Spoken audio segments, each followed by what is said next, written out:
So we're going to do an oil change on my 99 4Runner, and I'm going to go ahead and take this back skid plate off.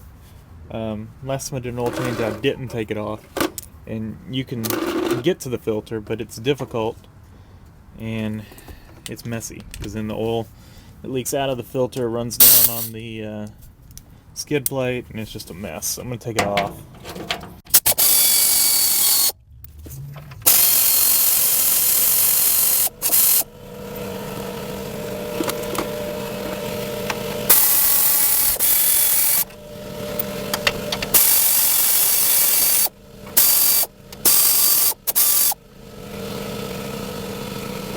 Alright, so that's off. Get it out of the way. And now we can see better. I don't think we'll take this front part off. So let me get my wrenches and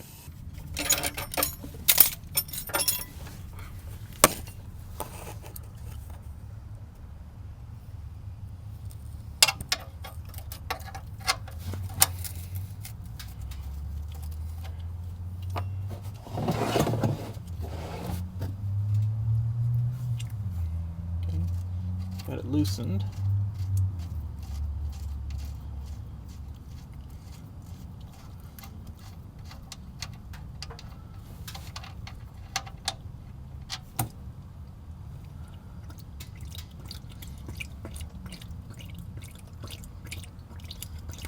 Alright, we'll let that drain and then I'll take the filter off. Always check the drain plug and check the gasket, and every so often I'll replace the drain plug and the gasket. I keep a box of these gaskets. I think it's a couple bucks for a whole package of them. I replaced this one last time I changed the oil, so it's still in good shape, so we'll reuse it.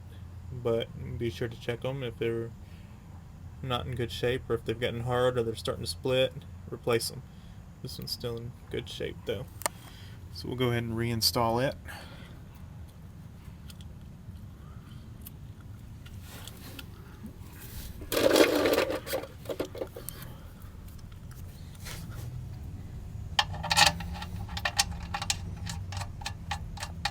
And don't just finger tighten it and tell yourself you'll go back later and tighten it down. Make sure you, once you start it back, you tighten it.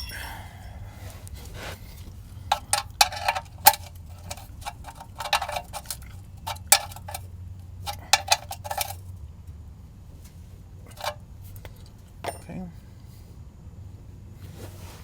Now that filter, not the easiest thing to get to.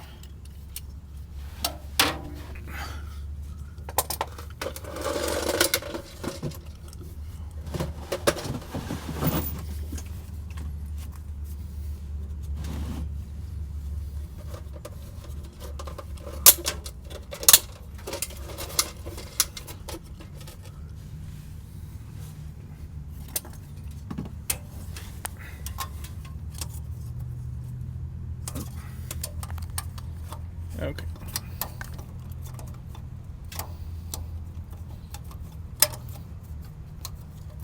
See, not easy to get to.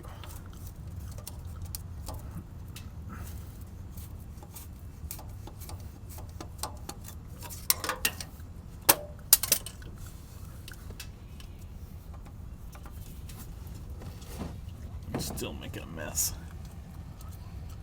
Alright, we'll let that drain and then we'll pull it off. This is what I decided to run in this one, in the 4Runner. I bought it with 218,000 miles on it, so normally I don't do the high mileage stuff, but I wanted to switch to synthetic. I have no idea if synthetic had ever been running it, and the high mileage is supposed to be better at preventing oil leaks, so I really don't have to worry about a lot of times when you switch to synthetic with a ton of miles, you'll end up with an oil leak. I already had an oil leak, and it's actually better since I switched with synthetic, so I don't know, it may end up stopping, I have no idea, But anyway, that's the stuff. Last time I ran a Wix filter, I decided to try the Bosch this time. The Distance Plus. It's a $13 filter.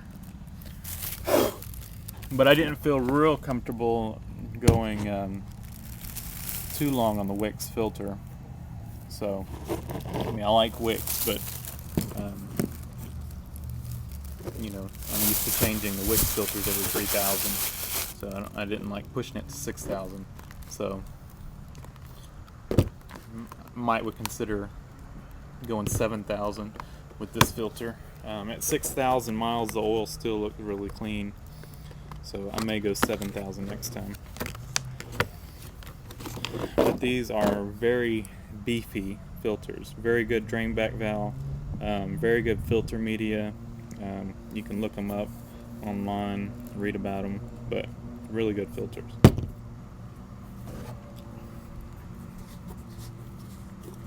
A lot of people compare them to the K&N.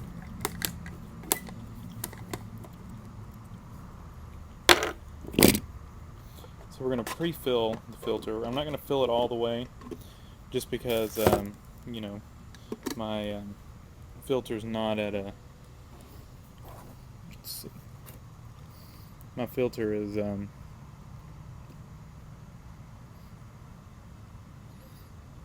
you know, cut at an angle, so I don't want to dump oil out when I'm trying to put the filter on.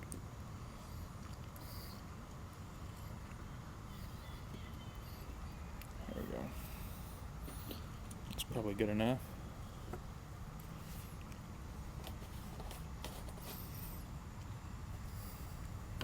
Take some of this, smear on the gasket, and we're ready to put the filter on. So let me get under there and put the filter on. So let me see if I can pin the camera here somewhere. That may work, actually. All right.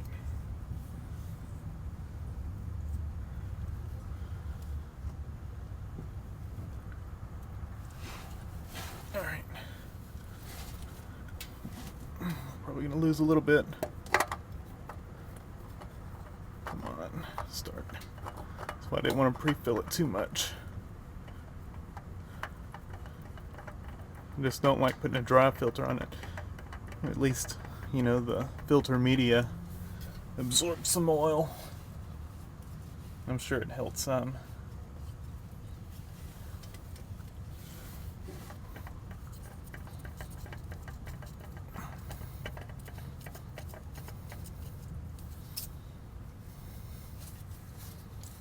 Draw this off. And then I'll move my pan out of the way so I can tighten it down.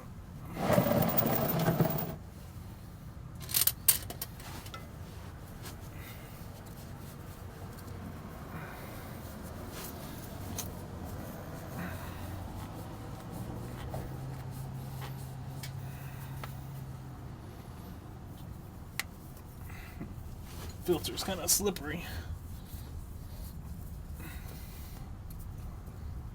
My hand's got some oil on them. So I can get it. Only go hand tight. Just can't really wrap my hand around this filter. It's so tight to the motor mount. So I can just go a little bit at a time.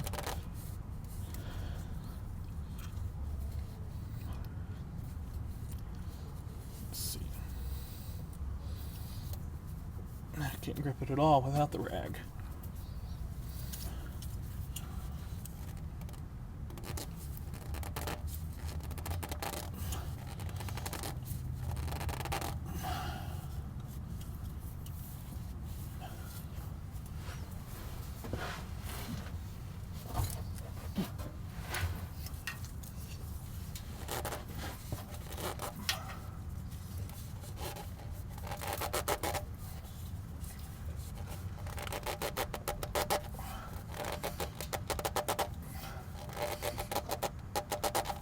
think that's tight.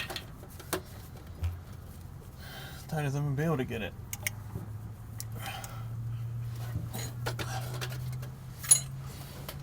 Alright. Just double check the drain plug.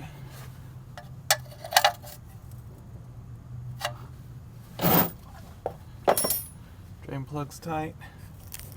We'll put the skid plate back on. No need to video that though. We just fill it back up with oil. This thing holds about 6 quarts. Fill it up.